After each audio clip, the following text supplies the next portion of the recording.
আসসালামু আলাইকুম প্রিয় শিক্ষার্থীরা, কোর্সটিকায় আজকে আমি আলোচনা করব তোমাদের ইংরেজি বই থেকে 6.3.5 এই অ্যাক্টিভিটি নিয়ে।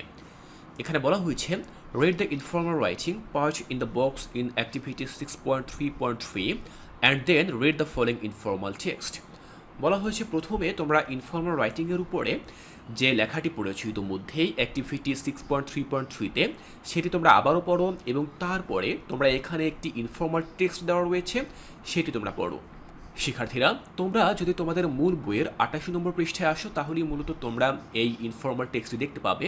এটি হচ্ছে মূলত একটি ছোট গল্প যেখানে লেখা রয়েছে খালেকস অ্যাসপারেশন। তো খালেক হচ্ছে একটি ছোট ছেলের নাম বা একটি শিশুর নাম এবং তার অ্যাসপারেশন মানে হচ্ছে আকাঙ্ক্ষা। তো এই খালেককে এবং খালেকের আকাঙ্ক্ষা কি, তার ইচ্ছা কি, সেটি সম্পর্কে মূলত এখানে লেখা রয়েছে এবং সেটি তার নিজের ভাষায় লেখা রয়েছে, যেটি কিনা একটি informal text.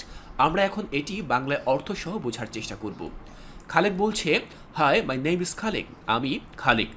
I am 12 years old, আমার বয়স 12 বছর। I live in Islam near Kamalapur rail station with my mother, 2 little brothers and my sister. সে বলছে যে আমি বসবাস করি ইন ইসলাম, একটি বস্তিতে। ইসলাম শব্দের অর্থ বস্তি। আমি এখানে যে শব্দগুলো তোমাদেরকে বলবো সেই শব্দগুলোর অর্থ তোমরা যদি আগে না জানো তাহলে অবশ্যই তোমরা তোমাদের খাতায় সেই শব্দগুলোর অর্থ এবং উচ্চারণ লিখে রাখবে। তো দেখো, সে বলছে যে আমি একটি ইসলামে বা একটি বস্তিতে বসবাস করি নিয়ার কমলাপুর রেলওয়ে স্টেশন, অর্থাৎ সেই ইসলামটি বা বস্তিটি কোথায়, সেটি কমলাপুর রেলওয়ে স্টেশনের কাছাকাছি অবস্থিত। তো আমি যে সেখানে বসবাস করি, কার সাথে বসবাস করি? উইথ মাই মাদার, আমার মায়ের সাথে। 2 লিটল ব্রাদার্স, আমার ছোট 2টি ভাই রয়েছে সেখানে। অ্যান্ড মাই সিস্টার, আমার একটি ছোট বোন রয়েছে। তো সে বলছে যে আমি আমার মায়ের সাথে, আমার 2 ভাই এবং 1 বোনের সাথে কমলাপুর রেলওয়ে স্টেশনের পাশে একটি বস্তিতে বসবাস করি। I haven't seen my father, আমি আমার বাবাকে কখনো দেখিনি। My mother is everything to me, সে বলছে আমার মা আমার কাছে সব কিছু। যেহেতু আমি আমার বাবাকে দেখিনি, তার মানে আমার মাই হচ্ছে আমার কাছে সব কিছু। সে বলছে not sure who insisted on me, আমি এটা নিশ্চিতভাবে বলতে পারি না যে কে আমাকে জোর করেছে। ইনসিস্টেড শব্দের অর্থ জোর করা। তো সে বলছে যে আমি এটা নিশ্চিত না যে কে আমাকে জোর করেছিল, but I have been working to earn some money for the last few month, কিন্তু আমি অর্থ উপার্জন করার জন্য কাজ করছি গত কয়েক মাস ধরে। সে বলছে যে কেউ আমাকে জোর করেছিল কি না সেটি আমি জানি না, তবে গত কয়েক মাস ধরে আমি কিছু অর্থ উপার্জন করার জন্য কাজ করে যাচ্ছি। দেখো, এখানে যে ছেলেটি কাজ করার কথা বলছে সে কে? সে হচ্ছে খালেক নামে একটি ছেলে এবং তার বয়স হচ্ছে মাত্র 12 বছর। তোমরা এখন ক্লাস 8-এ পড়ো, তার মানে বোঝা যাচ্ছে যে ছেলেটির কথা এখানে বলা হয়েছে সে কিন্তু তোমাদের চেয়েও বয়সে ছোট এবং সে কাজ করে। সে কোথায় কাজ করে আমরা সেটি এখানে দেখব। I think I wanted to help my mother, আমি মনে করি যে আমি আমার মাকে সাহায্য করতে চাই। First I try to work as a porter in a market near Kamalapur railway station.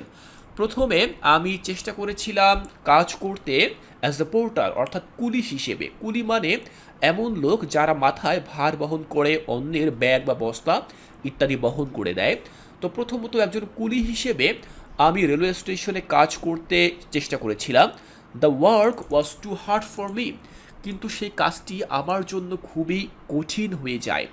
দেখো, যেহেতু সে একজন 12 বছরের একটি বালক, শিশু 12 বছরের একটি, এর মানে একজন কুলির কাজ করা কিন্তু তার জন্য অত্যন্ত কষ্টকর একটি বিষয়। সেটাই বলছে যে আমি প্রথমত যদিও একজন কুলি হিসেবে কাজ করার চেষ্টা করেছিলাম, কিন্তু এটা আমার জন্য খুবই কঠিন হয়ে যায়। Then I started working as a helper in a motor garage, তারপরে আমি একটি মোটর গ্যারেজে একজন হেল্পার হিসেবে কাজ করতে শুরু করলাম। ইট ওয়াজ টু রিস্কি ফর মি, এটা আমার জন্য খুবই রিস্কি হয়ে যায় বা ঝুঁকিপূর্ণ হয়ে যায়। At once I cut my palm with a sharp nail, একবার কি হয়েছে, একবার আমি আমার হাতের তালু কেটে ফেলেছিলাম। একটি ধারালো পেরেক দিয়ে আমি আমার হাতের তালু কেটে ফেলেছিলাম। সে বলছে যে আমি যেখানে কাজ করি সেই জায়গাটা খুব রিস্কি, ঝুঁকিপূর্ণ এবং অসাবধানতাবশত আমি একবার ধারালো পেরেক দিয়ে বা লোহা দিয়ে আমার হাতের তালু কেটে ফেলেছিলাম। So my mother told me to leave that job. আর এই জন্য আমার মা আমাকে বলেছিল যে সেই চাকরিটি ছেড়ে দিতে। তাহলে প্রথমে আমরা দেখলাম খালেক কি করছে, সে কুলি হিসেবে কাজ করছে, কিন্তু সেটি তার জন্য অত্যন্ত কঠিন হয়ে যাওয়ায় সে সেই কাজটি ছেড়ে দিল। এরপরে সে একটি মোটর গ্যারেজে হেল্পার হিসেবে কাজ শুরু করে, কিন্তু সেটিও তার জন্য অত্যন্ত ঝুঁকিপূর্ণ হয়ে যায় এবং সে সেই কাজটিও ছেড়ে দেয়। আমরা পরবর্তী পৃষ্ঠায় আসলাম, যেখানে গল্পের বাকি অংশ লেখা রয়েছে। সে বলছে, now I work in the restaurant. এখন আমি একটি রেস্টুরেন্টে কাজ করি বা একটি রেস্তোরাঁয় কাজ করি। I begin my work at 6 AM। আমি আমার কাজ সকাল 6টায় শুরু করি। Sometimes I wash dishes. মাঝে মাঝে আমি থালা বাসন পরিষ্কার করি বা ধুই। Sometimes I wipe tables and sweep floors. মাঝে মাঝে আমি উইপ টেবিলস অর্থাৎ টেবিল মুছি, অ্যান্ড সুইপ ফ্লোর এবং ফ্লোর ঝাড়ু দেই অর্থাৎ মেঝে ঝাড়ু দেই। And sometimes I serve water. এবং মাঝে মাঝে আমি পানি পরিবেশন করি। তো সে যেহেতু একটি রেস্তোরাঁয় কাজ করে, সেখানে তাকে কী কী কাজ করতে হয় সেগুলো সে এখানে বিস্তারিত বলেছে। What I earn is nothing compared to work I do.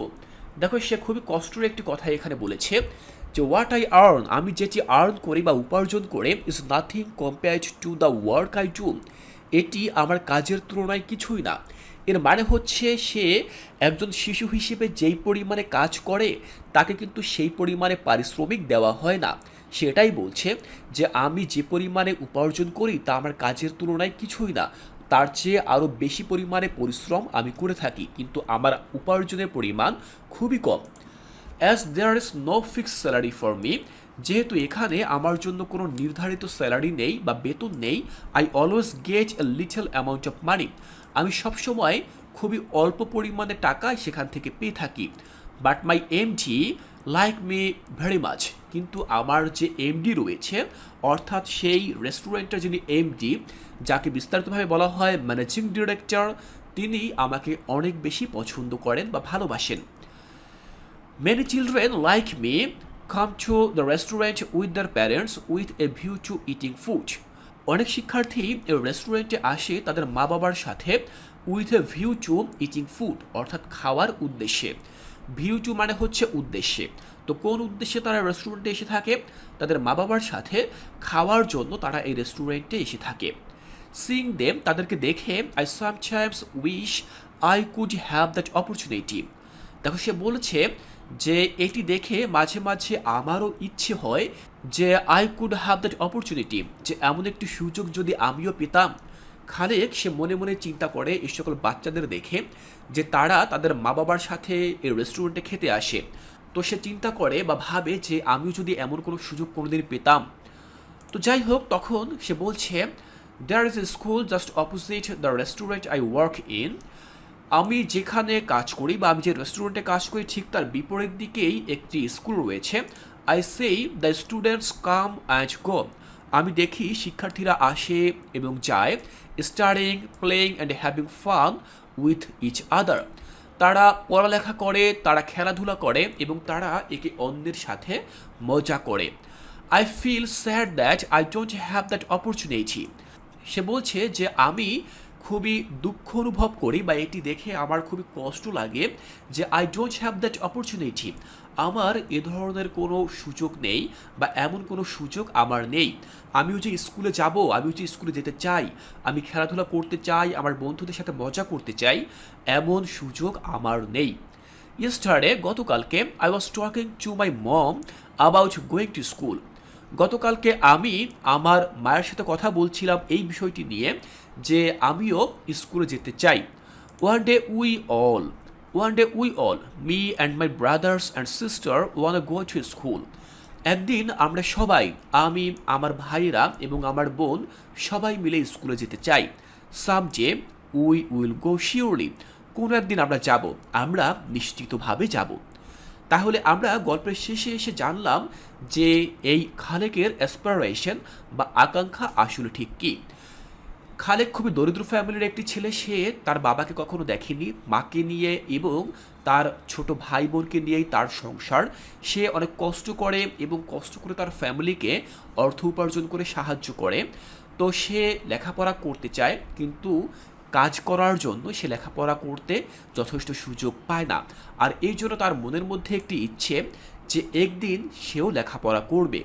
শুধুমাত্র সেই না, সে, তার ভাই এবং বোন সবাই মিলে একদিন স্কুলে যাবে, লেখাপড়া করবে, এবং এটি হচ্ছে তার আকাঙ্ক্ষা। শিক্ষার্থীরা, আমরা খুবই চমৎকার একটি গল্প পড়লাম। আমি চেষ্টা করেছি সম্পূর্ণ এই গল্পটি তোমাদেরকে বাংলায় অর্থসহ বুঝিয়ে দিতে। এর পরবর্তী ক্লাসে আমরা আলোচনা করব পরবর্তী যে অ্যাক্টিভিটি 6.3.6, সেখানে আমরা একটি ছক পাবো। এই ছকটি এর পরবর্তী ক্লাসে আমি তোমাদেরকে বুঝিয়ে দেব। তাই এর পরবর্তী ক্লাসটি দেখার আমন্ত্রণ জানিয়ে আজকের এই ক্লাসটি এখানেই শেষ করছি।